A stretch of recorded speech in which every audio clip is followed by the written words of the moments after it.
Good morning students. Gyanmantri Vidyapith તરફથી ધરા અંધારે તમારું online એજ્યુકેશનમાં સ્વાગત કરે છે. વિદ્યાર્થી મિત્રો, આપણો વિષય છે સામાજિક વિજ્ઞાન અને આપણે આજે પાઠ 14 ખંડ પરિચય, જેમાં આપણે આફ્રિકા અને એશિયા ખંડ વિશે વિગતે અભ્યાસ કરવાના છે. તો વિદ્યાર્થી મિત્રો, સૌપ્રથમ આપણે સમજવું પડે કે ખંડ એટલે શું. ખંડ શું છે? ખંડ પરિચય એવું છે, તમને જ્યારે ખબર પડે તો ખંડ એટલે શું? ખંડ એટલે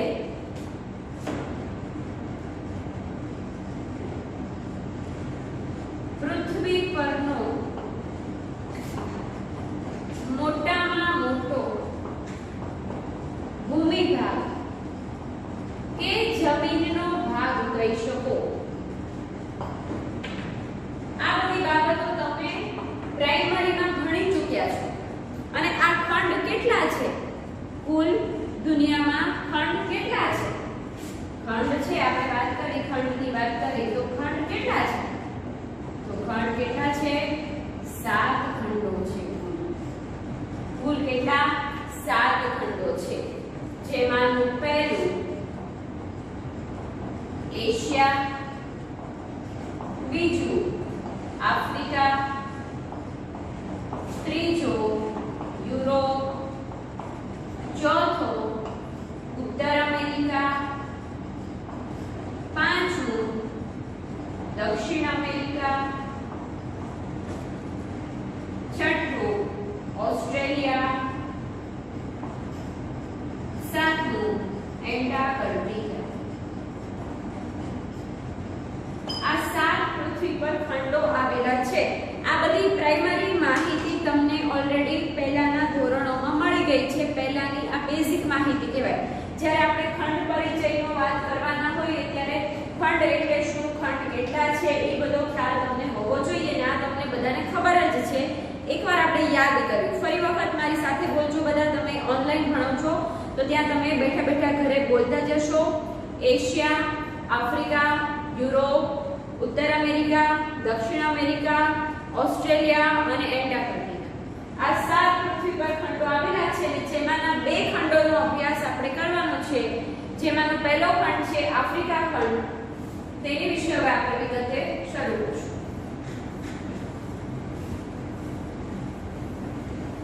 તમારી પાસે એટલાસ હોય તો સાથે સાથે એટલાસ સામે રાખજો.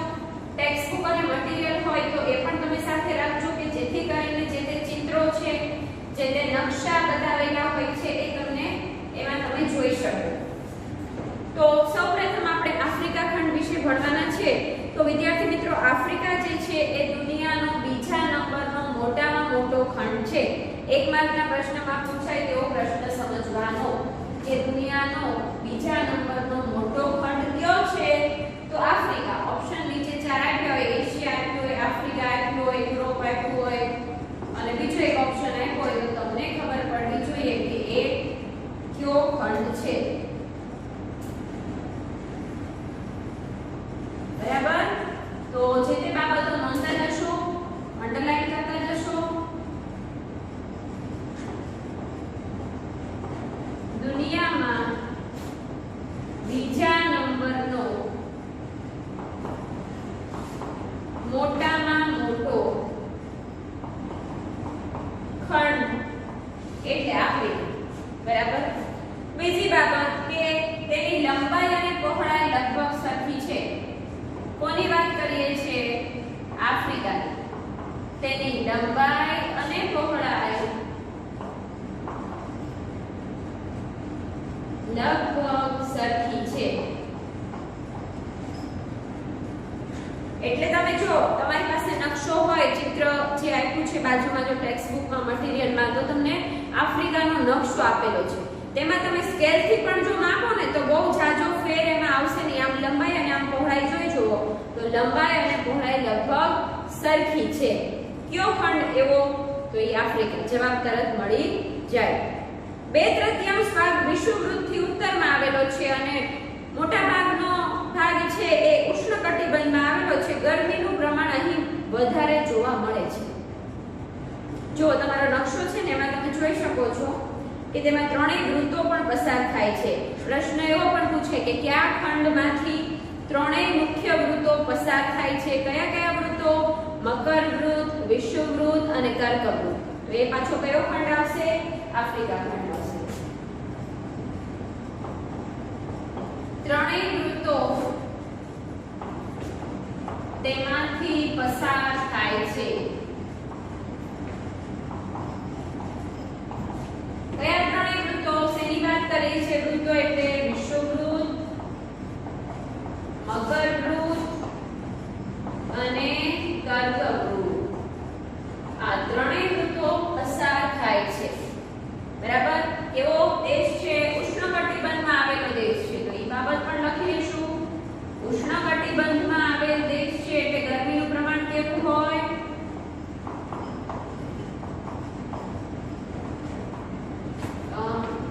આવેલ ખંડ છે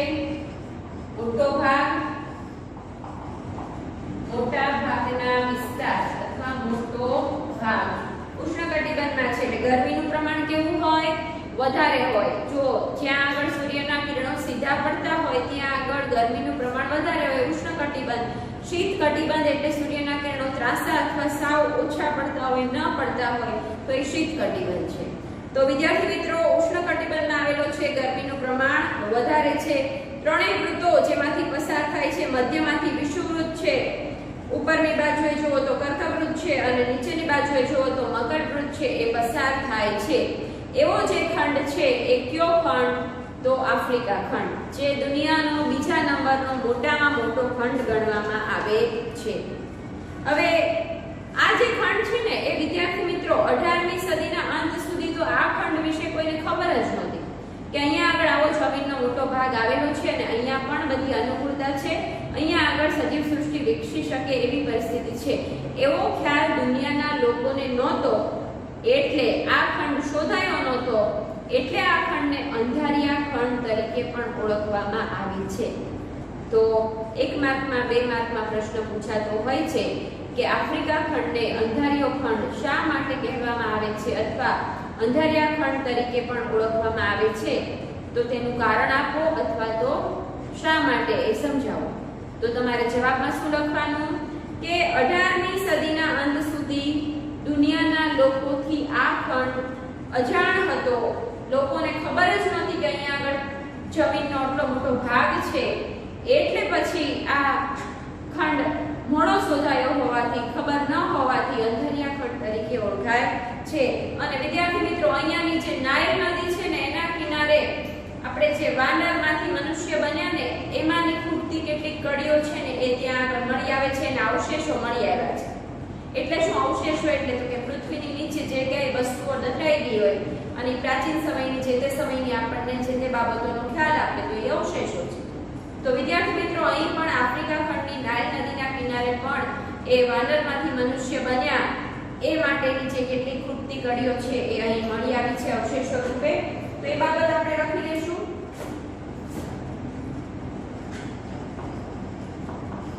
અંધારિયા ખંડ તરીકે ઓળખાય છે.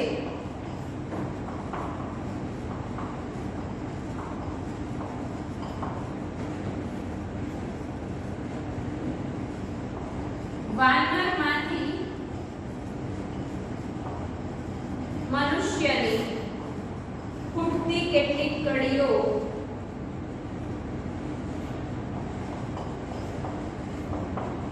અહીં નાઇલ નદીના કિનારે મળી આવી છે.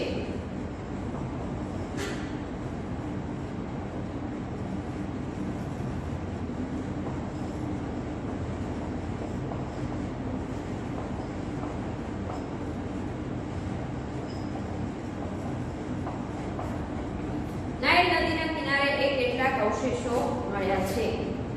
બાર્થોલોમ્યુ ડાયસ જે હતો સૌપ્રથમ એ જળમાર્ગની શોધ કરવા જે નીકળ્યો હતો 1453માં, તેમણે પણ આ જે એનો રસ્તો હતો ને જળમાર્ગ, એમાં અહીંયા જે દક્ષિણ આફ્રિકાનો જે ખૂણાનો જે ભાગ છે એ પછી કેપ ઓફ ગુડ હોપ તરીકે જે ઓળખાયું હતું ને તેનો ઉપયોગ કર્યો હતો અને પોતાનો માર્ગ શોધવા નીકળ્યો હતો. બરાબર. એટલે કેપ ઓફ ગુડ હોપ બુશીરની શોધ એ બાર્થોલોમ્યુ ડાયસે કરી, પણ એ ત્યાં આગળ જઈને અટકી જાય છે, ત્યાંથી આગળ વધી શકતો નથી અને એનો ઉપયોગ પાછો કોણે કર્યો? વાસ્કો દ ગામાએ કર્યો કે વાસ્કો દ ગામા પોતાના વહાણને લઈને ત્યાંથી પસાર થાય છે કેપ ઓફ ગુડ હોપ થી અને ત્યાંથી હિન્દ મહાસાગરમાં થઈને પછી આગળ ભારતના દક્ષિણતમ છેડે કાલિકટ બંદરે પહોંચે છે. તો એ કેપ ઓફ ગુડ હોપ બુશીરની શોધ જે દક્ષિણ આફ્રિકાનું ખૂણાનું સ્થળ છે એની શોધ એ બાર્થોલોમ્યુ ડાયસે પોતાના એ જ્યારે જળમાર્ગની શોધ કરી ત્યારે એ શોધમાં ગણાય છે. 20% જેટલો કુલ જમીનનો વિસ્તાર આફ્રિકા ખંડનો છે. કુલ ભૂમિ વિસ્તારના 20% ભાગ આફ્રિકાનો છે. કે આફ્રિકાનો જે જમીનનો વિસ્તાર છે કુલ જમીન વિસ્તાર દુનિયામાં જેટલા ખંડો છે એમાં 100% જે જમીનનો વિસ્તાર હોય એમાંથી કેટલા ટકા છે? 20% ભાગ છે એ આફ્રિકાનો છે. બરાબર. અને 30,000 કિલોમીટરનો દરિયા કિનારો તેને મળેલો છે.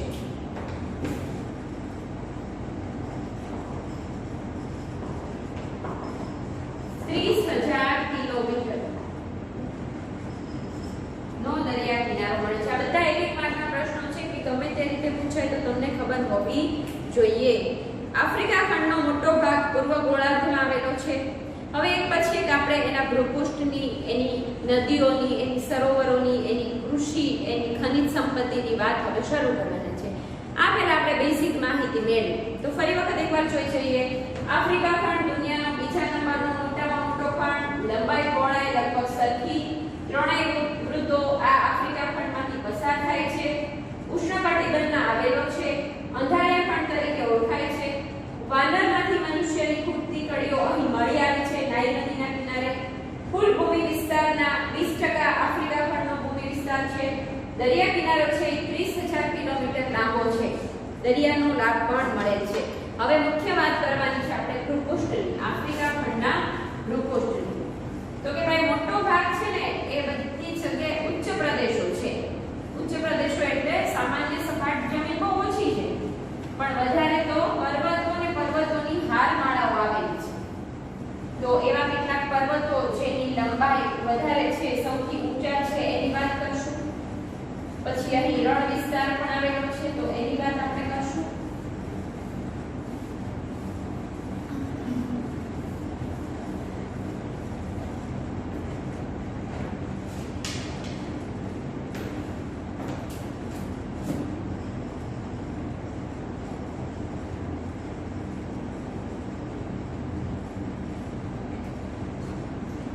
ભૂપૃષ્ઠ કેવું છે?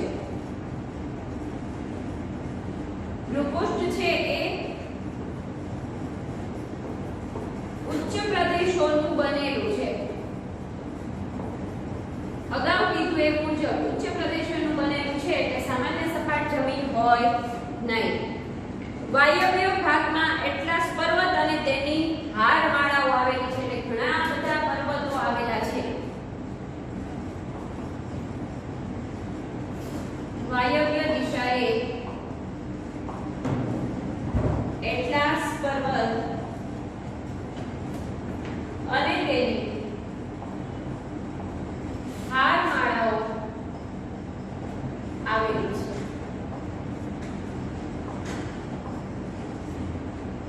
જેમાંથી એટલાસ જે પર્વત છે તે આ વાયવ્ય દિશામાં સૌથી ઊંચો ગણાય છે અને આ એટલાસ પર્વતની ઊંચાઈ છે એ કેટલી છે?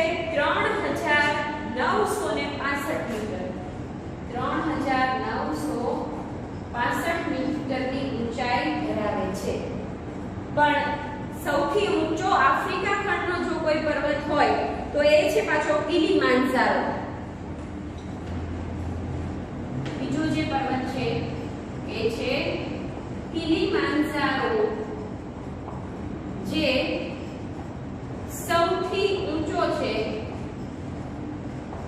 અને તેની જે ઊંચાઈ છે એ છે 5,895 મીટર. 5,895 મીટર. આ એના ઉચ્ચ પ્રદેશોની વાત થઈ. એ સિવાય ઇથોપિયાનો ઉચ્ચ પ્રદેશ,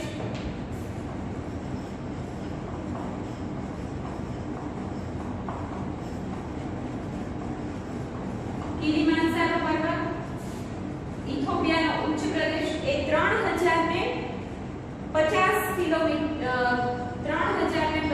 મીટરની ઊંચાઈ ધરાવે છે. એ સિવાય ઘણા બધા એ ઉચ્ચ પ્રદેશો આવેલા છે.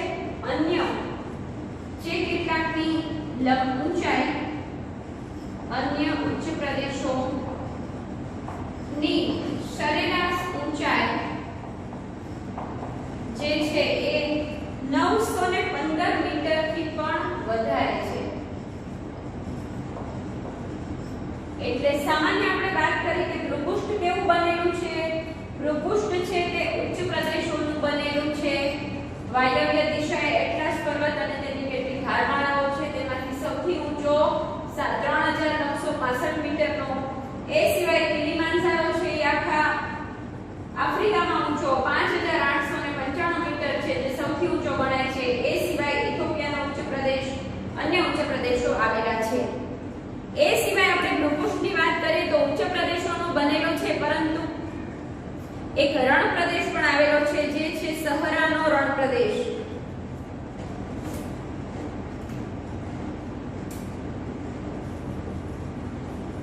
સહરાનો રણ પ્રદેશ પણ આવેલો છે. અને જે કેટલા વિસ્તારમાં ફેલાયેલું છે એ રણ 90,65,000 ચોરસ કિલોમીટરમાં. એ જે રણ વિસ્તાર છે એ ફેલાયેલો છે, એટલે 90,65,000 ચોરસ કિલોમીટરમાં આ રણ પ્રદેશ પણ આવેલો છે. ખડકાળ ઉચ્ચ પ્રદેશોથી ભરેલ કેટલોક વિસ્તાર બીજો છે. પૂર્વ આફ્રિકામાં કેટલીક આંતરિક હિલચાલના કારણે એક લાંબી ફાટખીણની રચના થઈ છે, જે વિશ્વની સૌથી લાંબી ફાટખીણ ગણવામાં આવે છે. અને તેમાં કેટલાક વિક્ટોરિયા, ટાંગાનિકા, ચાંડ વગેરે જેવા સરોવરોની રચના કુદરતી રીતે થઈ છે. તો પૂર્વ આફ્રિકામાં ફરી વખત આંતરિક હિલચાલના કારણે 128 કિલોમીટર લાંબી ફાટખીણની રચના થઈ છે, જે વિશ્વમાં સૌથી લાંબી ફાટખીણ ગણવામાં આવે છે. હવે વાત કરીએ આફ્રિકાની નદીઓ અને સરોવરોની.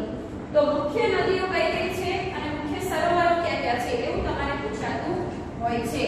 તો આફ્રિકાની નદીઓ અને સરોવરો.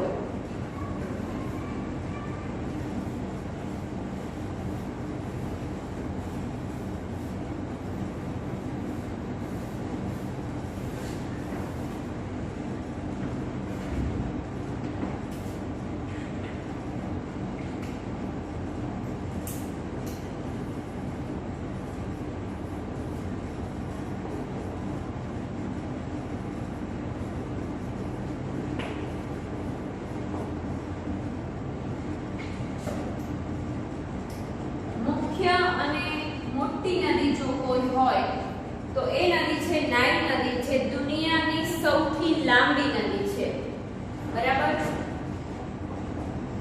તો નાઇલ નદી દુનિયાની સૌથી લાંબી નદી આવેલી છે. એટલે પહેલું નાઇલ, બીજું કોંગો, નાઇજર,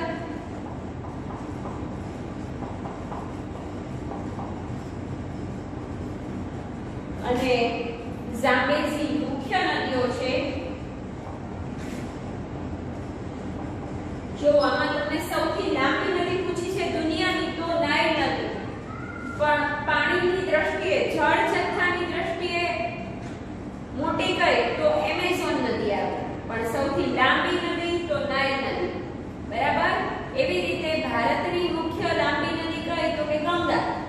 એવી રીતે તમારે નાઇલ નદી વિશે યાદ રાખવાનું. જનરલ નોલેજની કેટલીક આ બધી બાબતો હોય છે કે જે તમને આગળ જતા ઘણી બધી એક્ઝામમાં, કોમ્પિટિટિવ એક્ઝામમાં કામ લાગતી હોય છે. આગળ જતા તમારે 10મા 12મામાં પણ આગળ જતા જે તે એન્ટ્રન્સને આપવાનું થતું હોય છે, બધામાં પૂછાતો હોય છે. જનરલ નોલેજનો પ્રશ્ન છે. નાઇલ નદી દુનિયાની સૌથી લાંબી નદી છે અને તેની લંબાઈ 6436 કિલોમીટરની લંબાઈ ધરાવે છે. તો એ બાબત પણ ખાસ એક કેટલી લાંબી છે 6436 કિલોમીટર એની લંબાઈ છે. એમસીક્યુ મને બધામાં આવા એક માર્કના પ્રશ્નો પૂછાતા હોય છે. હવે આપણે મુખ્ય સરોવરોની વાત કરીએ તો ન્યાસા, વિક્ટોરિયા, રુડોલ્ફ અને ચાર્લ્સ એ 3 થી 4 જે સરોવરો છે એ મુખ્ય છે. ન્યાસા,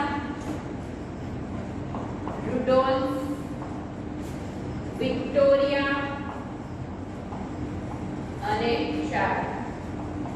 આ જે સરોવરો છે એ બધા મુખ્ય સરોવરો આફ્રિકા ખંડના ગણવામાં આવે છે. હવે વાત કરીએ તો વનસ્પતિની કે આફ્રિકા ખંડ છે એ આબોહવા અને વરસાદની દ્રષ્ટિએ જોઈએ તો ઘણી બધી વિવિધતા ધરાવે છે અને આ આબોહવાની જે વિવિધતા છે એ એની વનસ્પતિ જીવન ઉપર પણ અસર કરે છે. એટલે વનસ્પતિમાં પણ ઘણી બધી વિવિધતા જોવા મળે છે. તો આપણે મુખ્ય વાત કરીએ વનસ્પતિની તો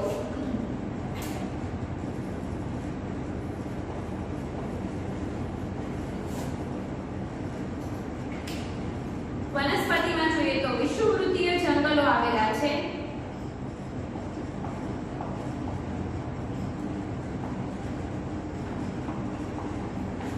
જેમાં મુખ્યત્વે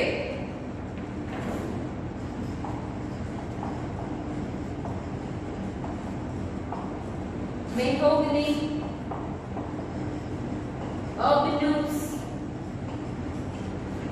રોઝવુડ,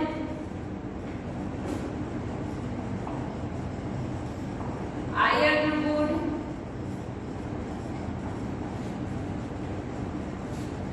રબર, સિકોના,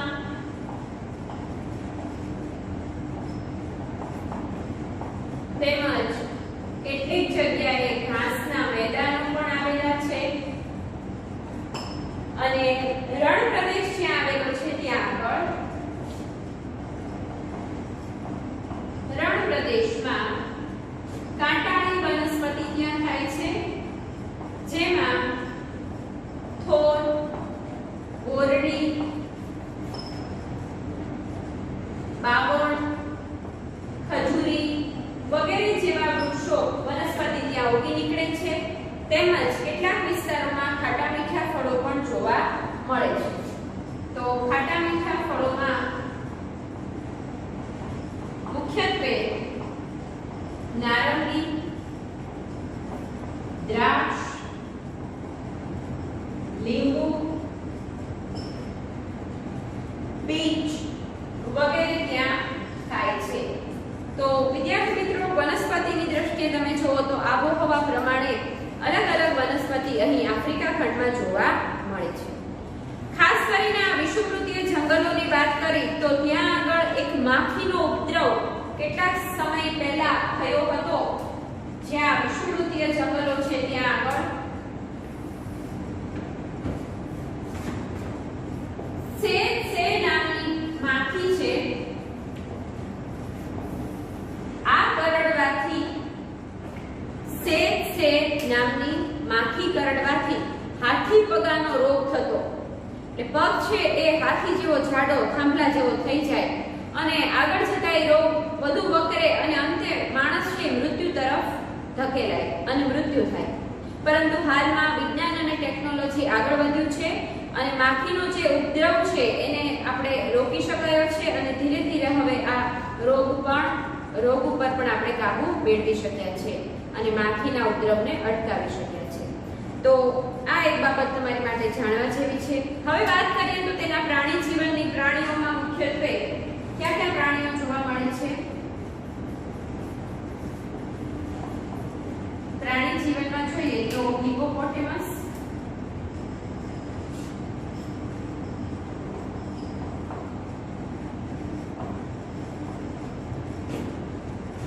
સિંહ, સાબર, ઊંટ,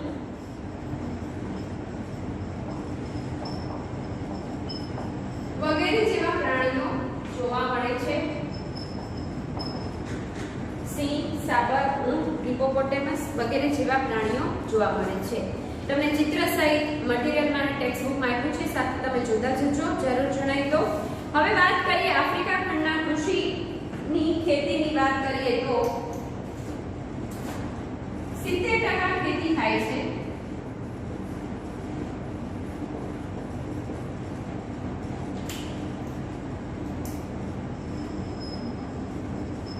70% લોકો ખેતી કરે છે, જેમાં મુખ્યત્વે શેની ખેતી કરે છે તો ચા, કોફી, કોકો, રબર. ચા, કોફી, કોકો, રબર,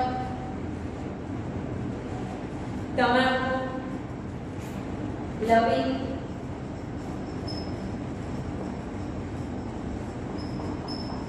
વગેરેની ખેતી કરે છે. 70% લોકો ખેતી ઉપર આધારિત છે, ખેતી થાય છે. મુખ્યત્વે પાક ક્યાં લેવામાં આવે છે? કારણ કે ઉચ્ચ પ્રદેશોનો બનેલો વિસ્તાર વધારે છે, એટલે ત્યાં સીધા સપાટ મેદાન ઓછા હોય, તો ઢાળવાળા પર્વતોમાં ને એમાં કેવી ખેતી થાય તો ચા, કોફી, કોકો, રબર, તમાકુ, લવિંગ આવી ખેતી વધારે થાય છે. અને એમાંય તે માલાગાસી અથવા તો માડાગાસ્કર અને ઝાંઝીબાર નામના બે જે ટાપુ આવેલા છે ને, ત્યાં આગળ લવિંગ, કોફી અને ડાંગર બધું થાય છે. તેથી ઝાંઝીબાર ટાપુને લવિંગનો ટાપુ પણ કહેવામાં આવે છે. એ બાબત ખાસ મહત્વની. ઝાંઝીબાર ટાપુ પર લવિંગનો પાક સારો લઈ શકાતો હોવાથી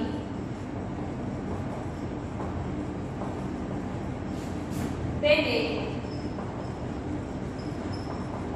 લવિંગનો ટાપુ કહે છે. જો આ બાબત મહત્વની ગણવાની.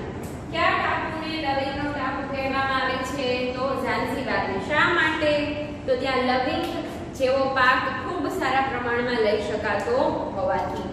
હવે વાત કરીએ આફ્રિકા ખંડની ખનિજ સંપત્તિ અને ખનિજ તેલની, કે ત્યાં આગળ કેવા ખનિજો મળે છે. જરૂર જણાય તો તમે સાથે સાથે નોંધ કરતા જજો, સ્ક્રીનશોટ પાડતા જજો, કે જેથી કરીને તમને ટૂંકમાં બધા મુદ્દાઓ તૈયાર થઈ જાય.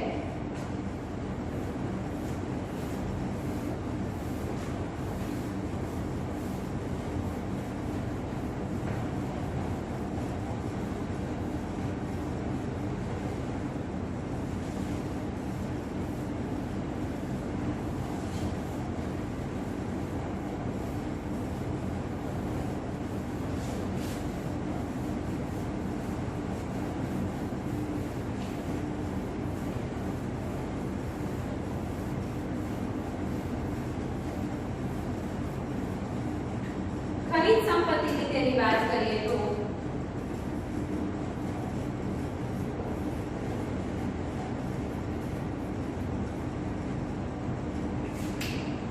મુખ્યત્વે ક્યાં ખનિજો અને ખનિજ તેલ મળે છે તો ખનિજ સંપત્તિમાં સોનું, હીરા, તાંબુ,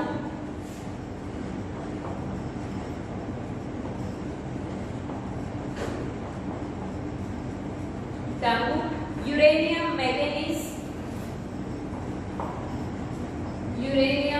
મેંગેનીઝ, તેમજ કેટલાક વિસ્તારોમાંથી ખનિજ તેલ પણ મળી આવે છે.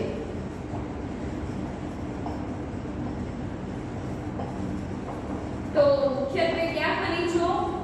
સોનું, હીરા, તાંબુ, યુરેનિયમ, મેંગેનીઝ વગેરે, અને ખનિજ તેલ પણ કેટલીક જગ્યાએ મળી આવે છે.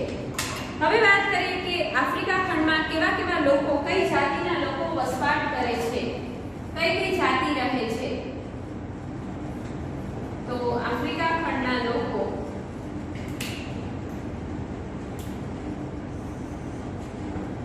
જેમાં આપણે વાત કરીએ તો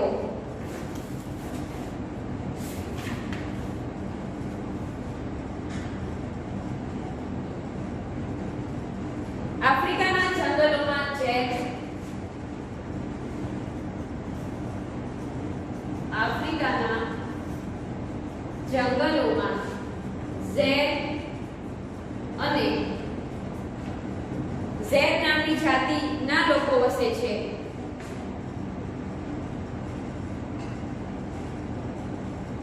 ઝેર અને કોંગો જાતિ.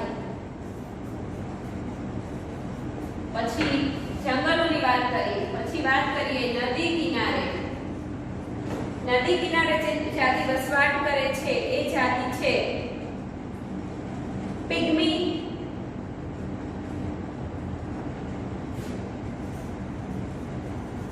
જાતિના લોકો. એ ઉપરાંત કલહરીના રણમાં બુશમેન, કલહરીના રણમાં બુશમેન જાતિના લોકો. સુદાનમાં સુદાનીસ,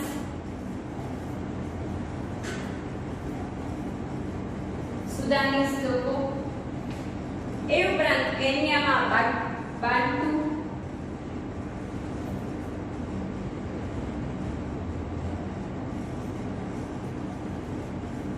બાન્ટુ જાતિના લોકો. અને છેલ્લું ઇજિપ્તમાં ફેલા જાતિના લોકો વસવાટ કરે છે. ફેલા. હવે આ બધી જાતિના નામ છે. કેવી રીતે યાદ રાખવાના? ફરી વખત એકવાર હજી કહું છું, ધ્યાન આપજો. આફ્રિકાના જંગલોમાં જે જાતિ વસવાટ કરે છે એ બંને નામ ઝેર અને કોંગો. નદી કિનારે પિગ્મી, કલહરીના રણમાં બુશમેન, સુદાનમાં સુદાનીસ, કેન્યામાં બાન્ટુ, ઇજિપ્તમાં ફેલા. તો આ જાતિના નામ, આ જાતિના લોકો આફ્રિકા ખંડમાં વસવાટ કરે છે. અને આફ્રિકા ખંડના હવે મુખ્ય દેશની વાત કરીએ તો મુખ્ય દેશો તમને નકશામાં આપ્યા છે, તમારે શોધવાના છે, તમે જોતા જજો. મુખ્ય દેશો તેના જે છે એ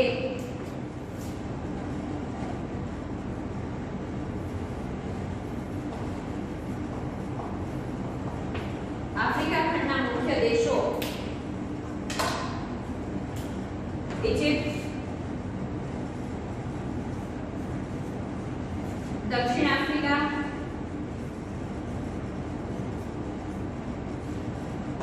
કોંગો, સુદાન,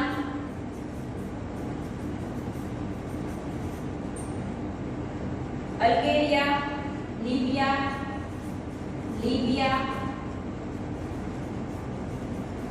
અલ્ગેરિયા,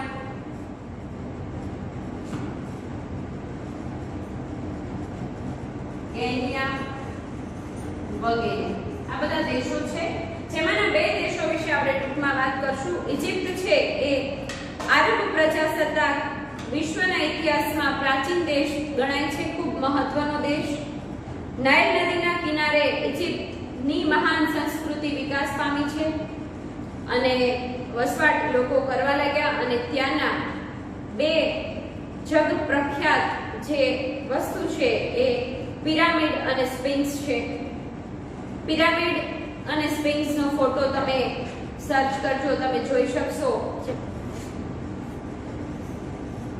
પિરામિડ અને સ્ફિન્ક્સ શેના માટે પ્રખ્યાત છે? ઇજિપ્ત દેશ એવું પૂછાય તો તમારે 1 માર્કના પ્રશ્નમાં પૂછાય તેવો પ્રશ્ન સમજવાનો. કર્કવૃત છે તે તેની ઇજિપ્તના દક્ષિણ ભાગમાંથી પસાર થાય છે. ખજૂરીનું ઉત્પાદન વધારે થાય છે. કેરો તેનું પાટનગર છે. દેશ અને તેના પાટનગર છે, અવારનવાર પૂછાતા હોય છે એમસીક્યુમાં, ખાલી જગ્યામાં, જોડકા જોડોમાં. ઔદ્યોગિક શહેર છે કેરો, કેરો છે એનું પાટનગર જે છે એ. સુએઝ નહેરે એશિયા અને યુરોપને નજીક લાવી દીધા છે. આ ઇજિપ્તની વાત કરી. 3 બાબત ફરી વખત. આરબ પ્રજાસત્તાક રાષ્ટ્ર, પ્રાચીન અહીંયા આગળ સંસ્કૃતિનો વિકાસ થયો છે. ઇજિપ્તની મહાન સંસ્કૃતિ નાઇલ નદીના કિનારે વિકાસ પામી હતી. પિરામિડ અને સ્ફિન્ક્સ માટે આખા દુનિયામાં વખણાય છે. કર્કવૃત દક્ષિણમાંથી પસાર થાય. ખજૂરીનું અને કપાસનું ઉત્પાદન વધારે થાય છે. કેરો તેનું પાટનગર છે, શહેરનું નામ છે. ઔદ્યોગિક શહેર તરીકે વિકસ્યું છે કારણ કે ઉદ્યોગોનો વધુ વિકાસ થયો છે. અને પછીની વાત કરીએ તો એ દક્ષિણ આફ્રિકાની. દક્ષિણ આફ્રિકા એ આફ્રિકા ખંડની દક્ષિણ છેડે આવેલો સમશીતોષ્ણ કટિબંધમાં આવેલો ભાગ છે અને મુખ્યત્વે ખેતી પ્રધાન દેશ. 1867માં વાઇલ નદીના વિસ્તારમાં હીરાની અને સોનાની ખાણો અહીંયા મળી આવી હતી અને ત્યારથી અહીંયા દક્ષિણ આફ્રિકાના અર્થતંત્રમાં મોટા પરિવર્તન આવ્યા અને સમગ્ર વિશ્વમાં એ સમૃદ્ધ વિકસિત રાષ્ટ્ર તરીકે આગળ આવ્યો, કારણ કે ત્યાં આગળ સોનાની ને હીરાની ખાણો મળી આવી. પ્રિટોરિયા તેની રાજધાની છે. ધારાગૃહો એ કેપટાઉનમાં બેસે છે. ડર્બન, જોહાનિસબર્ગ તેના મુખ્ય શહેરો છે. દક્ષિણ આફ્રિકાના મુખ્ય શહેરોના નામ જણાવો. તો ડર્બન અને જોહાનિસબર્ગ. દક્ષિણ આફ્રિકાની રાજધાની તો પ્રિટોરિયા. ધારાગૃહો ક્યાં બેસે છે? તો કેપટાઉન. આવા પ્રશ્નો પૂછાતા હોય છે. તો વિદ્યાર્થી મિત્રો, અહીંયા આપણે આફ્રિકા ખંડની વાત પૂરી કરી. હવે આપણે એશિયા ખંડ વિશે વિગતે અભ્યાસ કરશું. તો વિદ્યાર્થી મિત્રો, દુનિયાનો મોટામાં મોટો ખંડ, સૌથી મોટો ખંડ એટલે કયો ખંડ એવો પ્રશ્ન પૂછાય તો એ ખંડ એટલે એશિયા ખંડ, અને જેમાં આપણો ભારત દેશ આવેલો છે. અને એની વિશે હવે આપણે જોવાનું છે. તો બેઝિક એની સામાન્ય પહેલા સમજૂતી લઈ લઈએ કે એ ક્યાં આવેલો છે. અક્ષાંશ અને રેખાંશ પ્રમાણે.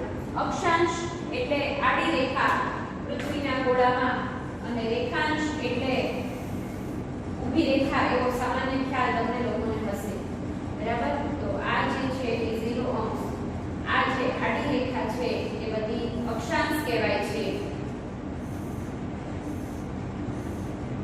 અને આ જે ઊભી રેખા છે તે રેખાંશના નામે ઓળખાય છે. તો આ પ્રમાણે આ પૃથ્વીના ગોળામાં આ જે આડી અને ઊભી કાલ્પનિક રેખાઓ છે તેમાં તેનું સ્થાન જોવું હોય તો કઈ રીતે આપણે જોઈ શકીએ? તો એની માટે આ એશિયા ખંડનું જે સ્થાન છે એ 10 ડિગ્રી 16 દક્ષિણ અક્ષાંશથી 77 ડિગ્રી 43 ઉત્તર અક્ષાંશ વચ્ચે આવેલો છે. અક્ષાંશ એટલે આડી કાલ્પનિક રેખા. અક્ષાંશ એટલે આડી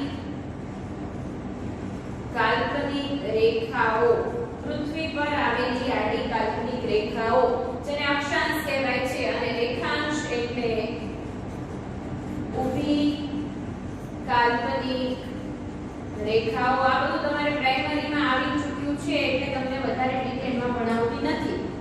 તો એ ફરી વખત 10 ડિગ્રી 16 દક્ષિણ અક્ષાંશથી 77 ડિગ્રી 43 ઉત્તર અક્ષાંશ વચ્ચે, અને 26 ડિગ્રી 4 પૂર્વ રેખાંશથી 169 ડિગ્રી 40 પશ્ચિમ રેખાંશ વચ્ચે આવેલો એશિયા ખંડ છે. આ એનું સ્થાન થયું પૃથ્વીના ગોળા ઉપર અક્ષાંશ અને રેખાંશ પ્રમાણે. હવે વાત કરીએ એની સીમાઓ એટલે એની ફરતે શું છે. તો આપણે એની દિશાઓ પ્રમાણે જાણીએ તો દક્ષિણે હિંદ મહાસાગર આવેલો છે, પૂર્વમાં પેસિફિક મહાસાગર આવેલો છે, ઉત્તરમાં આર્કટિક મહાસાગર આવેલો છે, વાયવ્ય દિશામાં યુરોપ ખંડ આવેલો છે, અને નૈઋત્ય દિશામાં આફ્રિકા ખંડ આવેલો છે. કુલ ભૂમિ વિસ્તાર એનો કેટલો છે? તો કુલ ભૂમિ વિસ્તાર એનો 4,38,10,000 ચોરસ કિલોમીટર છે. આ બધા એક એક માર્કના પ્રશ્નો થયા. અને આપણે વાત કરી કે સૌથી મોટો ખંડ છે એટલે વિસ્તાર પણ વધારે છે અને વસવાટ પણ વધુ લોકો અહીંયા કરે છે. એશિયાના તમે નકશામાં સાથે સાથે જોતા જશો તો તમને બધો ખ્યાલ આવતો જશે. જે તે વિગતો બધી જોતા જવી, ચિત્ર પણ આપ્યા છે ટેક્સ્ટબુકમાં, મટીરીયલમાં, એ પણ જોતા જવા. હવે શરૂઆતમાં એશિયાની કેટલીક અજાયબીઓના ચિત્ર આપ્યા છે, જેમાં ભારતમાં આવેલું આગ્રા ખાતે આવેલું આપણું તાજમહેલ, ચીનની લાંબી દિવાલનો ફોટો આપ્યો છે, અને દુબઈ ખાતે આવેલું બુર્જ ખલીફા જે સૌથી ઊંચામાં ઊંચું ગણાય છે. તો એ એશિયા ખંડમાં આવેલી આ ત્રણ કુલ દુનિયાની અજાયબીઓમાંની 3 અજાયબીઓ એશિયા ખંડમાં આવેલી છે. ભૂપૃષ્ઠની વાત કરીએ તો ભૂપૃષ્ઠ છે એ ખૂબ જ વિવિધતા ધરાવતું છે, કારણ કે બધી જગ્યાએ સરખી સપાટ સમતલ જગ્યા કે રણ પ્રદેશ કે દરિયા કિનારો આવેલો નથી, પણ એમાં ઘણી બધી વિવિધતા જોવા મળે છે. કોઈક જગ્યાએ પર્વતો છે, કોઈક જગ્યાએ વિશાળ ઉચ્ચ પ્રદેશો છે, કોઈક જગ્યાએ રણ પ્રદેશ આવેલા છે, તો કોઈક જગ્યાએ કેટલાક સપાટ મેદાનો પણ અહીં આવેલા છે. જ્યારે આપણે આફ્રિકા ખંડની વિશે વાત કરી હતી ત્યારે તમે જો તમને યાદ હોય તો મોટા ભાગનો વિસ્તાર છે કેવો છે? ઉચ્ચ પ્રદેશોનો બનેલો છે, અને અહીં રણ પ્રદેશ આવેલો છે એવું આપણે ભણ્યા હતા. પણ એશિયા ખંડમાં એવું નથી. એશિયા ખંડના ભૂપૃષ્ઠમાં વિવિધતા જોવા મળે છે. તો સાથે સાથે આ બધી બાબતો જે તમને લાગે એ નોંધતા જજો. સ્ક્રીનશોટની જરૂર લાગે તો સ્ક્રીનશોટ પાડતા જજો. ટૂંકમાં બધા મુદ્દા તમારે ખાસ તમારો આ લેક્ચર છે પરીક્ષાને લગતો ઉપયોગી બની રહે. તો ખાસ એ માટે બધા નોંધતા જજો. ભૂપૃષ્ઠમાં ઘણી બધી વિવિધતા છે અને એમાં ખાસ કરીને એશિયાની કેટલીક વિશિષ્ટતાઓ ભૂપૃષ્ઠની એવી છે કે માઉન્ટ એવરેસ્ટ એ વિશ્વનું સૌથી ઊંચું શિખર એ એશિયા ખંડમાં આવેલું છે. વિશ્વનું સૌથી ઊંચું શિખર એટલે માઉન્ટ એવરેસ્ટ જે એશિયામાં આવેલું છે. ઊંચાઈ છે 8848 મીટર. સૌથી ઊંચું. દુનિયાનું છાપરું વિશ્વનો સૌથી ઊંચો ઉચ્ચ પ્રદેશ.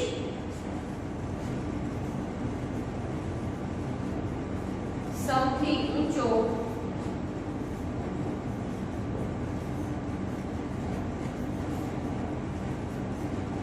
કોને કહેવામાં આવે છે? તિબ્બતને કહેવામાં આવે છે.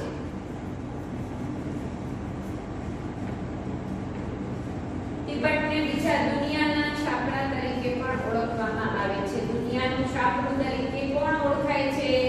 તિબ્બત. આવો જનરલ નોલેજમાં પ્રશ્ન પૂછાતો હોય છે. વિશ્વના સૌથી વધુ વરસાદી વિસ્તાર એ પણ એશિયામાં આવેલા છે અને એ પણ ભારત ખાતે આવેલા છે. વિશ્વનો સૌથી વધુ વરસાદ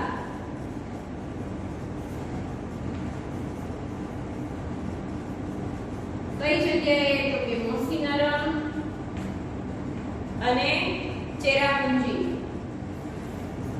મોન્સીનરમ અને ચેરાપુંજી ખાતે સૌથી વધુ વરસાદ પડે છે. વિશ્વનો સૌથી વધુ વરસાદ પડે છે અને બરફ આચ્છાદિત અથવા તો સૌથી વધારે ઠંડી પડતી હોય તેવું શહેર એ એટલે વર્ખોયાનસ કહેવામાં આવે છે.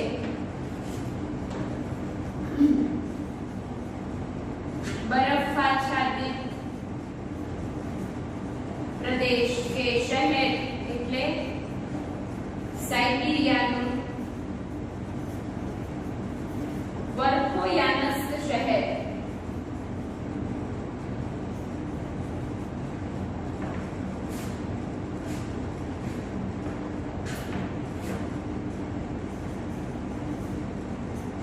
વર્ખોયાનસ શહેર છે તે સૌથી ઠંડુ ગણવામાં આવે છે.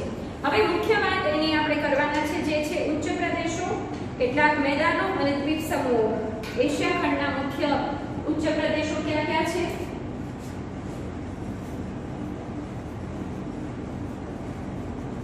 ત્યાર પછી આપણે વાત કરવાના છે કેટલાક મેદાનોની અને ત્યાર પછી આપણે વાત કરવાના છે કેટલાક દ્વીપ સમૂહોની. તો એક પછી એક હું તમને બોલતી જાઉં છું, તમે એ સાંભળતા જજો, અમુક જરૂર જણાય ત્યાં લખતા જજો. તો મુખ્ય ઉચ્ચ પ્રદેશ જે છે એમાં ભારતનો ઉચ્ચ પ્રદેશ, ઈરાનનો ઉચ્ચ પ્રદેશ,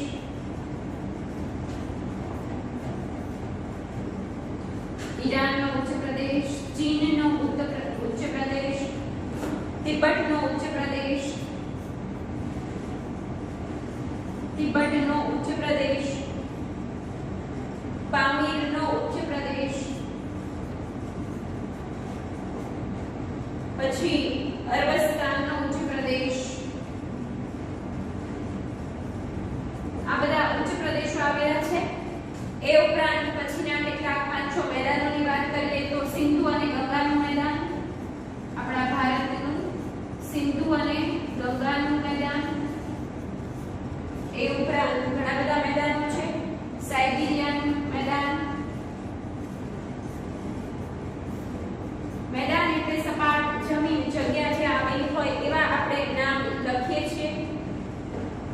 ઈરાવદીનું મેદાન જે મોટામાં મોટું મેદાન જે હોય, મોટા વિસ્તારમાં ફેલાયેલું હોય એવા મેદાનોની યાદી આપણે કરીએ છીએ અહીંયા. સિંધુ અને ગંગાનું લખ્યું. પૂર્વ ચીનનું મેદાન,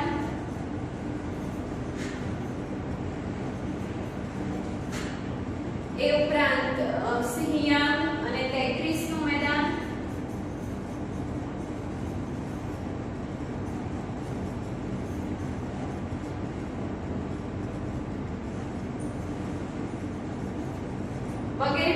આવેલા છે. હવે દ્વીપ સમૂહોની વાત કરીએ તો ભારતની આસપાસમાં આવેલા બે દ્વીપ સમૂહો એટલે લક્ષદ્વીપ,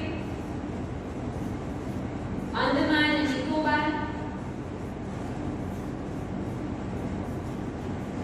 એ ઉપરાંત માલદીવ, એ ઉપરાંત જાપાનનો દ્વીપ સમૂહ, જાપાનમાં આવેલો દ્વીપ સમૂહ ટાપુ, ફિલિપિન્સના કેટલાક ટાપુ વગેરે આ મુખ્ય મેદાનો, ઉચ્ચ પ્રદેશો અને દ્વીપ સમૂહોની યાદીમાં આપણે લખી શકીએ. તેમાં તમને કેટલાક ચિત્રો આપ્યા છે. કચ્છનું રણ અને ગોબીનું રણ જે છે એના ચિત્રો પણ આપેલા છે. ખાસ વિશેષતા ધરાવતા એક રણ વિસ્તાર છે અને એશિયામાં મોટામાં મોટા ગણાય છે. તો આ કેટલાક આપણે ઉચ્ચ પ્રદેશો, મેદાનો, દ્વીપ સમૂહો અને રણની વાત કરી. હવે એક તમને બાબતમાં આપવામાં આવી છે કે મૃત સમુદ્ર કરીને જે સરોવર આવેલું છે જેનું નામ મૃત સમુદ્ર છે. મૃત સમુદ્ર એ સરોવર છે, પણ ત્યાં આગળ પાણીમાં ખારાશ, ક્ષારનું પ્રમાણ એટલું બધું વધારે છે. જે ભાગ છે એ ઇઝરાયલ અને જોર્ડનની વચ્ચે આવેલો ભાગ છે. સૌથી ખારું દુનિયાનું સરોવર ગણવામાં આવે છે. તેના પાણીની ક્ષારતા, ક્ષારનું પ્રમાણ એટલું બધું વધારે છે. પાણીના પ્રમાણની, પાણીની સામાન્ય જે ક્ષારતા એનાથી 8 ગણી ક્ષારતા વધારે. એટલે દુનિયામાં નીચામાં નીચું સ્થળ છે. ક્ષારનું પ્રમાણ ખૂબ વધારે, સમુદ્રના સપાટીની પાણીની સપાટી કરતાં ખૂબ જ નીચું આવેલું છે અને ક્ષારના પ્રમાણ વધારે હોવાના કારણે ત્યાં આગળ સામાન્ય માણસ પણ પાણીમાં ડૂબી જતો નથી. એ એની વિશેષતા છે અને એટલે આ મૃત સમુદ્રમાં ડૂબી જવાતું નથી. પાણીની, સમુદ્રની જે સપાટી હોય ને એના કરતાં પણ 400 મીટર નીચી જ એની સપાટી આવેલી છે. હવે આપણે મુખ્ય વાત કરવાના છીએ એશિયા ખંડની કેટલીક નદીઓની. તો એશિયાની મુખ્ય નદીઓ કઈ કઈ છે એવો પ્રશ્ન પૂછવામાં આવે તો એશિયા ખંડની મુખ્ય નદીઓ ઓબ, યેનેસી, લીના, આમુર, હવાંગહો, યાગત્સે-ક્યાન, શિક્યાન, મેકોંગ, ઈરાવદી, બ્રહ્મપુત્ર, ગંગા, સિંધુ આ બધી મુખ્ય નદીઓ છે. તો તમારે નામ યાદ રાખવાના રહેશે. એશિયા ખંડની મુખ્ય નદીઓ, એશિયા ખંડના મુખ્ય વનસ્પતિના નામ, એશિયા ખંડના ખારા અને મીઠા પાણીના સરોવરો, આવા બધા પ્રશ્નો પૂછાતા હોય છે.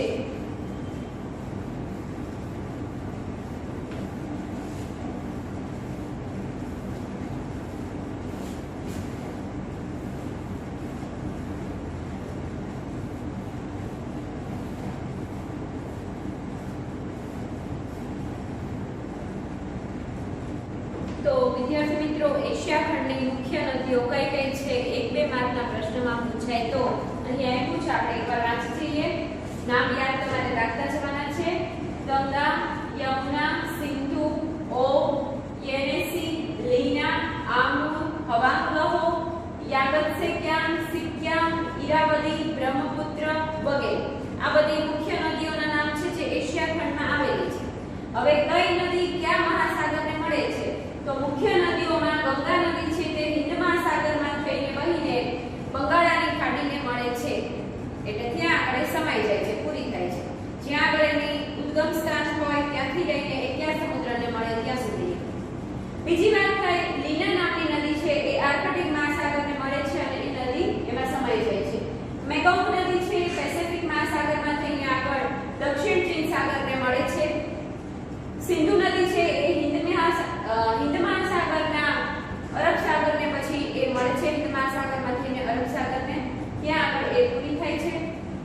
એશિયા ખંડના મુખ્ય સરોવરોને 2 વિભાગમાં વહેંચવામાં આવે છે: ખારા પાણીના સરોવરો અને મીઠા પાણીના સરોવરો. ખારા પાણીના મુખ્ય સરોવરો ક્યાં ક્યાં છે આવું પૂછાય તો કાસ્પિયન, મૃત, ચિલ્કા અને પુલિકટ. એમાં જે ચિલ્કા અને પુલિકટ એ ભારત ખાતે આવેલા સરોવરોના નામ છે. મીઠા પાણીના સરોવરો ક્યાં ક્યાં છે તો બેકલ, ગુલર, દલ, ઢેબર, તોનલેસેપ અને ટોંકી. જેમાં ગુલર અને દલ સરોવર એ ભારતનું છે. તો વિદ્યાર્થી મિત્રો, ખારા અને મીઠા પાણીના સરોવરો, એશિયા ખંડની મુખ્ય નદીઓની વાત કરી. હવે આપણે વનસ્પતિની વાત, જેમાં તમને કેટલાક ચિત્રો પણ આપ્યા છે. એ ચિત્રો પ્રમાણે તમારે નામ લખવાના છે. કુલ તમને 8 ચિત્રો આપ્યા છે અને એ 8 વનસ્પતિઓના નામ હું લાઈનમાં આમ આડા બોલું છું. તમે જો જરૂર જણાય તો લખતા જજો. વર્ણન પણ થોડુંક આપું છું એટલે તમને ખ્યાલ આવે. તમારા મટીરીયલમાં સાથે લખવું હોય તો પણ વાંધો નથી, રફ બુકમાં ખાલી નામ લખવા હોય તો પણ વાંધો નથી. ગમે તે રીતે તમે યાદ રાખી શકો. પહેલી જે વનસ્પતિનું ચિત્ર આપ્યું છે, જે લાંબી લાંબી છે, બાજુમાં ઝાડ છે, એ છે મોસમી પ્રકારના જંગલોની વનસ્પતિ. બીજું છે એ રણ પ્રદેશની કાંટાળી વનસ્પતિ જેવું ચિત્ર દેખાય છે, આમ છૂટું છવાયેલું નીચું. ત્રીજું છે એ પણ રણ પ્રદેશનું શુષ્ક કોઈ વૃક્ષ હોય એવું દેખાય છે એટલે ત્યાં આગળ પણ લખજો રણ પ્રદેશની શુષ્ક વનસ્પતિ. અને પછીનું જે લાંબુ ઊંચું દેખાય છે એ વિષુવવૃત્તીય વનસ્પતિનું ઝાડ છે. એની પછીનું જે નીચે આપેલું છે 5મા નંબરનું, એ પણ વિષુવવૃત્તીય વનસ્પતિ છે. શંકુદ્રુમ એટલે કે જે ક્રિસમસ ટ્રી હોય છે ઠંડા પ્રદેશોમાં જોવા મળે એ જે વનસ્પતિ છે એ શંકુદ્રમ વનસ્પતિ કહેવામાં આવે છે. પછીની જે વનસ્પતિ છે એ પાઇન નામની વનસ્પતિ છે, જે પણ ઠંડા પ્રદેશોમાં ખાસ જોવા મળતી હોય છે. અને છેલ્લું જે ચિત્ર છે, જે દરિયા કિનારે બતાવેલું ચિત્ર છે, એ છે નાળિયેરીની વનસ્પતિ, નાળિયેરીનું ઝાડ, જે દરિયા કિનારે વધારે થતું હોય છે. તો એશિયા ખંડના જે તે દરિયા કિનારામાં આવા વૃક્ષો અને વનસ્પતિ, ત્યાં દરિયા કિનારે નાળિયેરીના વૃક્ષો જોવા મળે છે. વનસ્પતિની વાત કરી. હવે આપણે એશિયાના પ્રાણી જીવનની ટૂંકમાં વાત કરીએ તો પ્રાણી જીવનને પણ અલગ અલગ 4 વિભાગોમાં વહેંચી શકાય, જેમાં ઠંડા પ્રદેશોમાં જોવા મળતા પ્રાણીઓ, પાલતુ પ્રાણીઓ, ગરમ પ્રદેશોના પ્રાણીઓ અને જળચર પ્રાણીઓ. જેમાંના 2 પ્રાણીઓ વિશે તમને ખ્યાલ જ હોય. જેમાં પાલતુ પ્રાણીઓમાં તમને ખ્યાલ જ હોય કે કયા કયા પાલતુ પ્રાણીઓ જોવા મળતા હોય છે. તો ખાસ કરીને ગાય, ભેંસ, બળદ, ઊંટ, ઘેટા બકરા, આ બધા આખા એશિયામાં ઘણા ખરા દેશોમાં જોવા મળતા હોય છે. જળચર પ્રાણીઓ, દરિયામાં રહેતા જે જીવો છે એની વાત કરીએ તો સીલ, વોલરસ, બુમલા, હેરિંગ, સાલ્મન, આ બધા જળચર પ્રાણીઓ છે. ગરમ પ્રદેશોમાં ખાસ કરીને ઊંટ છે, ઘોડા છે, ગધેડા છે, ખચ્ચર છે, 2 ખૂંધવાળું ઊંટ પણ એશિયા ખંડમાં જોવા મળે છે. અને છેલ્લી વાત, ખાસ કરીને ઠંડા પ્રદેશોમાં જોવા મળતા પ્રાણીઓ એમાં કયા કયા આવે તો સફેદ રીંછ, વરુ, સેબલ, મસ્કરેટ, રેકૂન, બીવર, કેરીબુ, ખાસ ઠંડા પ્રદેશોના કૂતરા અને યાક, એ જે પ્રાણીઓ છે ખાસ કરીને ઠંડા પ્રદેશોમાં વધુ જોવા મળે છે. હવે એશિયામાં જે કેટલાક દેશો છે એમાં ખાસ કરીને તમે એશિયા ખંડની વાત કરો તો 52 જેટલા દેશો છે એશિયા ખંડમાં, અને એમાં અલગ અલગ કેટલીય જાતિના લોકો વસતા હોય છે. જેમાં ખાસ કરીને કંબોડિયા, મોંગોલ, રશિયન, અફઘાનિસ્તાન, ઇન્ડિયનો એટલે કે ભારતીયો, આવા ઘણા બધા જાતિના લોકો અલગ અલગ દેશ પ્રમાણે વસવાટ કરતા હોય છે. જેમાં દુનિયાની એમ કહી શકો અડધી વસ્તી છે ને એ એશિયા ખંડમાં વસે છે. અને ઠંડા પ્રદેશોમાં એ લોકો માંસાહાર કરતા હોય, દરિયા કિનારે વસતા લોકો હોય એ સી ફૂડ એટલે કે સમુદ્રી ખોરાક, સમુદ્રી જીવોનો ખોરાક તરીકે ઉપયોગ કરતા હોય. અને મોસમી આબોહવા ધરાવતા વિસ્તારના લોકો છે એ ખાસ કરીને ઘઉં અને દૂધની બનાવટો અને વાનગીઓનો ઉપયોગ કરતા હોય છે.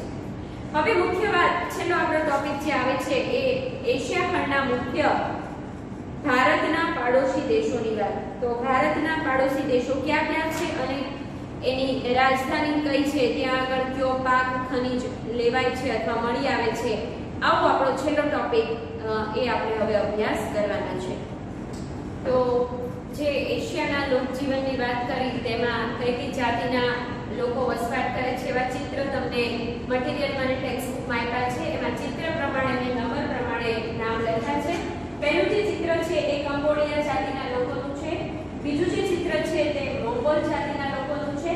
ત્રીજું જે ચિત્ર છે એ રશિયન જાતિના લોકોનું છે. ચોથું જે ચિત્ર છે એ અફઘાન જાતિના લોકોનું છે. પછી કેટલાક રહેઠાણના 3 ચિત્રો આપેલા છે, જેમાં પહેલો છે સામાન્ય તંબુ છે. બીજું છે એ વધુ વરસાદવાળો જે વિષુવવૃત્તીય વિસ્તાર કહેવાય, વિષુવવૃત્તીયના જંગલોમાં જે ઘર હોય એવા વિષુવવૃત્તીય વિસ્તારના ઘર છે. અને ત્રીજું જે છે એ યુટ કહેવાય, ચામડાનો તંબુ, જે ખાસ કરીને મધ્ય એશિયામાં જોવા મળતા એવા રહેઠાણો હોય છે. હવે મુખ્ય છેલ્લો ટોપિક આપણો જે છે એ ભારતના પાડોશી દેશો. તો ભારતના પાડોશી દેશો ક્યાં ક્યાં છે? તમને 1 માર્કના પ્રશ્નમાં નામ પૂછાય તો નામ બધા તમને ખબર હોવી જોઈએ. પાકિસ્તાન, બાંગ્લાદેશ, નેપાળ, ભૂતાન, શ્રીલંકા, મ્યાનમાર આ બધા મુખ્ય એના પાડોશી દેશો છે. હવે એક પછી એક આપણે ટૂંકમાં એની વાત કરવાની છે. પાકિસ્તાન તો કે ભારતની સાથે જ પહેલા એ જોડાયેલો ભાગ હતો, પરંતુ આઝાદીના સમયે એ મને કમ અને આપણા નેતાઓએ એ ઇસ્લામિક રાષ્ટ્રને અલગ કરવો પડ્યો, કારણ કે મુસલમાનોની વધતી જતી માંગણીઓને પછી રોકી શકાય એમ હતું નહીં, અને દેશની શાંતિને જાળવી રાખવા માટે, કોમી રમખાણો જે ચાલુ હતા તેને બંધ કરાવવા માટે ઇસ્લામિક રાષ્ટ્ર તરીકે આપણો આ પાડોશી દેશ છે એ અસ્તિત્વમાં આવ્યો. ઇસ્લામાબાદ તેની રાજધાની છે. પ્રશ્ન 1 માર્કમાં પૂછાય છે. જે તે દેશો હોય તેની રાજધાની કઈ છે એવું પૂછાય તો ઇસ્લામાબાદ. ઇસ્લામિક રાષ્ટ્ર કયો છે ભારતનો પાડોશી? તો પાકિસ્તાન. રાજધાની કઈ? ઇસ્લામાબાદ. હિન્દુ કુશમાં આવેલો ખેબર ઘાટનો પર્વતીય માર્ગ અહીં આવેલો છે. બારેમાસ વહેતી સિંધુ નદીના કારણે પાકિસ્તાનમાં સારી ખેતી થઈ શકે છે, એટલે કૃષિ ક્ષેત્રે ક્રાંતિ થઈ છે એવું કહી શકાય. અને કપાસ તેનો મુખ્ય પાક છે. પાકિસ્તાનમાં કયો પાક સૌથી વધારે થાય છે? તો કપાસ. બરાબર. કૃષિ ક્ષેત્રે ક્રાંતિ થઈ છે એવું પાકિસ્તાનમાં શાથી સંભવ બન્યો? કઈ નદીના કારણે? તો કે સિંધુ નદીના કારણે. અને સિંધુ નદીનો પાણીનો વપરાશનો પ્રશ્ન ભારત અને પાકિસ્તાન વચ્ચે થયો હતો. તેમાંથી પાકિસ્તાનને ઘણું ખરું ભાગનું પાણી એ વાપરવા મળે છે, અને એથી ત્યાં ખેતી સારી થઈ શકે છે. બીજો રાષ્ટ્ર બાંગ્લાદેશ. એશિયાના ગીચ વસ્તી ધરાવતા દેશોમાંનો એક હોય તો એ બાંગ્લાદેશ નાનકડો એવો દેશ છે. પાકિસ્તાન પહેલા જ્યારે અલગ થયું ત્યારે પૂર્વ પાકિસ્તાન અને પશ્ચિમ પાકિસ્તાન એમ બે ભાગલા પડ્યા હતા, અને એમાંનું જે પૂર્વ પાકિસ્તાન એટલે જ હાલમાં ઓળખાતો આપણો આ બાંગ્લાદેશ નામનો પાડોશી દેશ. એટલે અહીં નાનો વિસ્તાર છે, ગીચ વસ્તી છે, વધુ લોકો વસવાટ કરે છે. બાંગ્લાદેશનું ભૂપૃષ્ઠ છે એ નદીઓના નીચા કાપના મેદાનો અને મુક્ત ત્રિકોણ પ્રદેશનું બનેલું છે. મુખ્ય નદી અહીંયા ગંગા, જે ત્યાં આગળ પદ્માના નામે ઓળખાય છે. આપણી જે બ્રહ્મપુત્ર છે એ ત્યાં બાંગ્લાદેશમાં પ્રવેશ કરે એટલે મેઘનાના નામે ઓળખાય છે. એ નદીઓના કારણે અહીંયા પરિવહનના જળમાર્ગ તરીકે એ નદીઓ ઉપયોગી બની છે. બાંગ્લાદેશમાં ખાસ કરીને ડાંગર અને શણની ખેતી થાય છે. ઢાકા તેની રાજધાની. અને પાક ક્યાં થાય છે? પાક ક્યાં થાય છે? ડાંગર અને શણ. એક માર્કનો પ્રશ્ન. બાંગ્લાદેશ અતિ ગીચ વસ્તી ધરાવતો વિસ્તાર. આપણી ભારતની જે ગંગા અને બ્રહ્મપુત્ર નદી છે એ ત્યાં પદ્મા અને મેઘનાના નામે ઓળખાય છે. તે નદીઓમાં જળ પરિવહન થાય છે, એક જગ્યાએથી બીજી જગ્યાએ જઈ શકાય છે. ઢાકા તેની રાજધાની. ડાંગર અને શણનો કાપ લઈ શકાય છે, કારણ કે મુક્ત ત્રિકોણ પ્રદેશનો બનેલો વિસ્તાર છે. નદીઓના કાપ ઢસડાઈને આવ્યા હોય એવા વિસ્તારમાં ત્યાં આગળ ડાંગરની ખેતી સારી થઈ શકે છે અને શણની ખેતી. પછીનો જે દેશ છે એની વાત કરીએ તો નેપાળ, આપણો પાડોશી દેશ. હિમાલયની ગિરિમાળાઓની વચ્ચે આવેલો વિસ્તાર, ચારે બાજુથી ઘેરાયેલો ભાગ. કાઠમાંડુ તેની રાજધાની છે. નેપાળની રાજધાની કાઠમાંડુ.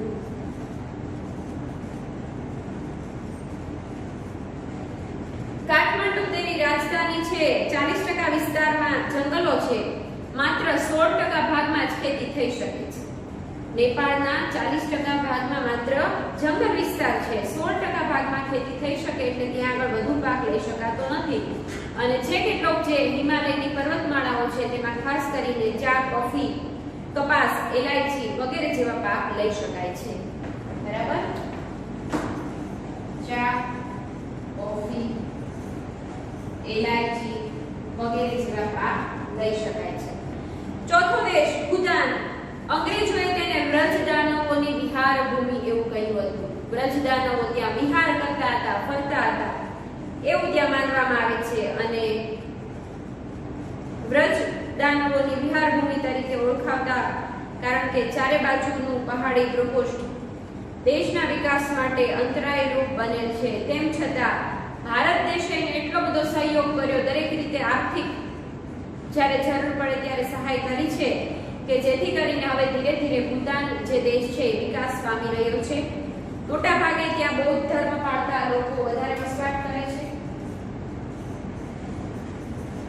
બૌદ્ધ ધર્મ યા નો ઉપયોગ વધુ થાય. જે પાલતુ પ્રાણી છે એનો વિશિષ્ટ પ્રાણી. અને થિમ્પુ રાજધાની તેની થિમ્પુ છે. ભૂતાનની રાજધાની થિમ્પુ. પ્રશ્ન આવી રીતે પૂછાતો હોય છે કે બ્રજદાનવોની વિહાર ભૂમિ તરીકે કયો દેશ ઓળખાય છે? તો ભૂતાન. કયા ધર્મના લોકો વધુ વસવાટ કરે છે? બૌદ્ધ ધર્મ. વિશિષ્ટ પ્રાણી કયું છે? ભૂતાનનું યાક, કારણ કે ઠંડો વિસ્તાર છે. પછીની વાત કરીએ શ્રીલંકા. શ્રીલંકાને પહેલાના સમયમાં સિલોન કે સિંહલ દ્વીપ તરીકે પણ ઓળખવામાં આવતો હતો. શ્રીલંકાને બીજા કયા કયા નામે ઓળખવામાં આવતો? સિલોન કે સિંહલ દ્વીપ. અને ટાપુમય દેશ છે.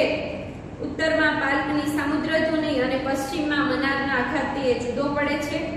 કોલંબો તેની રાજધાની. કોલંબો રાજધાની. અને 104 કરતા પણ વધારે નદીઓ આવેલી છે.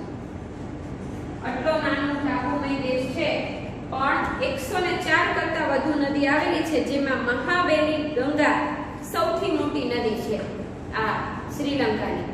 પ્રશ્ન 1 માર્કમાં પાછો પૂછાય તેવો. શ્રીલંકામાં કુલ કેટલી નદીઓ આવેલી છે? 104, ખાલી 4, 14, 10 આવા ઓપ્શન હોય તો 104 નદીઓ આવેલી છે. ટાપુમય દેશ છે. કોલંબો તેની રાજધાની છે. મહાવેલી ગંગા સૌથી મોટી નદી અને વિષુવવૃત્તથી નજીક આવેલો હોવાથી ઉષ્ણકટિબંધીય વિસ્તાર આબોહવા ધરાવે છે. ગરમી વધુ અનુભવાય છે. ખેતીમાં ખાસ કરીને ચોખા અને ચાનું ઉત્પાદન થાય છે. ચોખા અને ચાનું ઉત્પાદન થાય છે. અને શ્રીલંકાને બીજા પૂર્વના મોતી તરીકે પણ ઓળખવામાં આવે છે. પૂર્વના મોતી તરીકે કયો દેશ ઓળખાય છે? તો પણ શ્રીલંકા. સિલોન અથવા સિંહલ દ્વીપ તરીકે કયો દેશ ઓળખાતો? તો પણ શ્રીલંકા. સૌથી વધારે નદીઓ જે દેશમાં આવેલી છે ટાપુમય દેશમાં, તો પણ શ્રીલંકા. 104 કરતા વધારે નદી આવેલી છે. અને સિંહાલી અને તમિળ બે ભાષાઓ વધારે અહીંયા લોકો બોલે છે.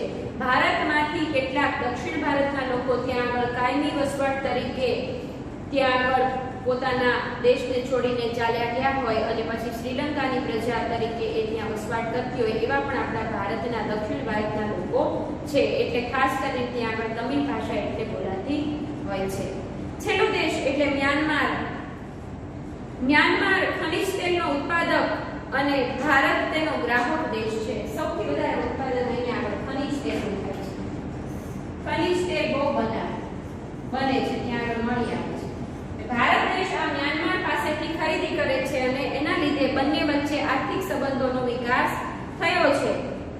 વિષમ આબોહવાના કારણે મોટા પાયા ઉપરના ઉદ્યોગો બીજા કોઈ સારા વિકસી શક્યા નથી, પણ ખનિજ તેલના કારણે એનો વિકાસ થયો છે. રંગૂન તેની રાજધાની છે. મ્યાનમારની રાજધાની કઈ? રંગૂન. ખનિજ તેલનો ઉત્પાદક દેશ કયો? તો મ્યાનમાર. જળમાર્ગોનું મહત્વ વધારે છે. ડાંગરનું વધારે પ્રમાણમાં ઉત્પાદન થાય છે. અને આમ આ ભારતના મુખ્ય પાડોશી દેશો વિશે આપણે અભ્યાસ પૂરો કર્યો. તો આ બધા મુખ્ય મુદ્દાઓ છે તમને સમજાવતી જવાની, લખતી જતી હોઉં છું, નોંધતી જતી હોઉં છું. તમે પણ સાથે નોંધ્યા હશે. ન નોંધ્યા હોય તો સ્ક્રીનશોટ પડ્યા હોય અથવા તો સમજ્યા હશે તો પાઠ તમને બરાબર સારી રીતે સમજાઈ જશે. એમ છતાં મટીરિયલ વાંચજો સારી રીતે, એમાં બધું આપ્યું છે. અને ટેક્સ્ટબુક વાંચજો, ટેક્સ્ટબુક પણ તમારી પાસે હશે, મટીરિયલ પણ હશે. અને એમ છતાં રિવિઝન કરતા વખતે, રીડિંગ કરતા વખતે કાંઈ પ્રશ્ન થાય તો સાંજે 7 થી 8 ની વચ્ચે મને પ્રશ્ન પૂછી શકો છો અને તમારા ડાઉટ છે એ સોલ્વ કરી શકો છો. ફરી પાછા ઝડપથી મળશું. Good bye, take care.